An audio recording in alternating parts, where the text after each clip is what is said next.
오늘은 2021년 12월 19일 대림 제4주일입니다. 성부와 성자와 성령의 이름으로 아멘. 루카가 전한 거룩한 복음입니다.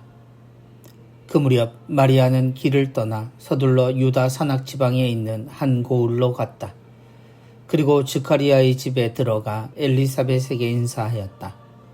엘리사벳이 마리아의 인사말을 들을 때 그의 태 안에서 아기가 뛰놀았다. 엘리사벳은 성령으로 가득 차 큰 소리로 외쳤다. 당신은 여인들 가운데에서 가장 복되시며 당신 태중의 아기도 복되십니다. 내 주님의 어머니께서 저에게 오시다니 어찌 된 일입니까? 보십시오. 당신의 인사말 소리가 제 귀에 들리자 저의 태 안에서 아기가 즐거워 뛰놀았습니다. 행복하십니다. 주님께서 하신 말씀이 이루어지리라고 믿으신 분. 주님의 말씀입니다. 그리스도님 찬미합니다.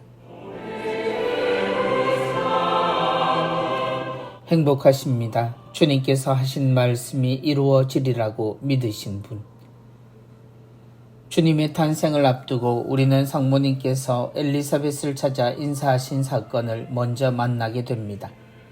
요한의 어머니와 예수님의 어머니의 만남은 서로 같은 처지에 완전히 다를 수도 있는 사연의 주인공이 만난 셈입니다.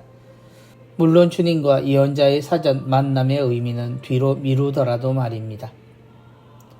엘리사벳, 아기의 임신으로 그야말로 환희에 가득 차 있었던 어머니 엘리사벳이었습니다. 동네 소문으로 자자하던 이 나이 많은 여인의 임신은 여러모로 사람들에게 이야기거리가 되었습니다. 성소에 들어갔다 천사를 만난 아버지와 그로부터 말문을 닫고 임신이 찾아온 가족에게 느껴지는 것은 온통 하느님의 축복뿐이었습니다.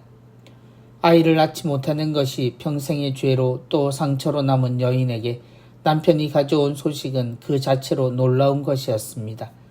그럼에도 하느님의 뜻을 믿지 못했음은 어쩌면 당연한 것이었습니다. 늙은 나이까지 아이를 갖지 못했던 부인의 어려움을 아는 남편이었기에 천사의 이야기조차 믿을 수 없었던 남편을 부인은 탓하지 못했을 것입니다. 그러므로 그 아픔을 두고서 찾아온 행운의 기쁨은 컸습니다. 마리아. 그런 반면 아직 함께 살지도 않은 때에 임신을 하게 된 마리아의 존재는 위험하기도 하고 용기가 놀랍기도 했습니다. 그 임신이 의미하는 것을 모르지 않았기에 천사의 이야기에 바로 순명했던 이 어린 어머니는 준비가 되지 못했고 불가능했던 순간에 응답한 것이기에 인생의 거의 모든 것을 경험하고 내린 의심과 비교되는 면이 큽니다.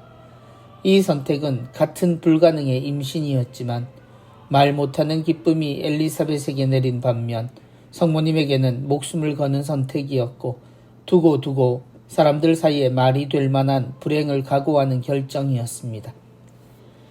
행복하십니다. 주님께서 하신 말씀이 이루어지리라고 믿으신 분.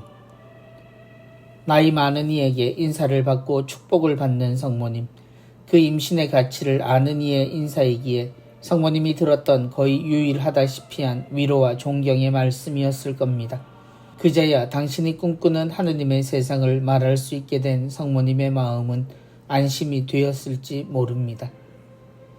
그리고 이 두 어머니의 신앙의 교차됨 안에서 우리는 이미 세례자 요한과 주님을 만나게 됩니다.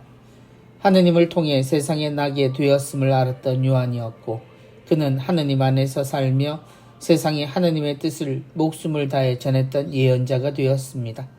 하지만 그는 하느님의 뜻이 무엇인지 몰랐고 그래서 예수님께 오실 분이 맞는지를 물어보게 되는 아버지 스가랴의 실수를 반복하게 됩니다. 그럼에도 사람들 사이에 오셔서 사람들과 함께하며 하느님을 보여주시고 들려주시며 알게 하신 주님은 당신에게 다가오는 위험에도 불구하고 언제나 사람들에게 기쁨과 행복이 되셨습니다. 스가랴와 엘리사벳 그리고 세례자 요한은 요셉과 마리아 그리고 예수님의 가족과 다른 듯 닮은 모습으로 우리 사이에 존재합니다. 하지만 엘리사벳의 고백처럼 정말 우리에게 소중한 가정은 하느님에 대한 사랑과 이웃에 대한 사랑으로 가득했던 예수님의 가정입니다. 위험해 보이지만 사랑으로 가득 찬 부모와 순종하며 하느님과 사람을 사랑한 아이가 있었던 이 가정을 보며 목전으로 다가온 성탄을 미리 그려봅니다.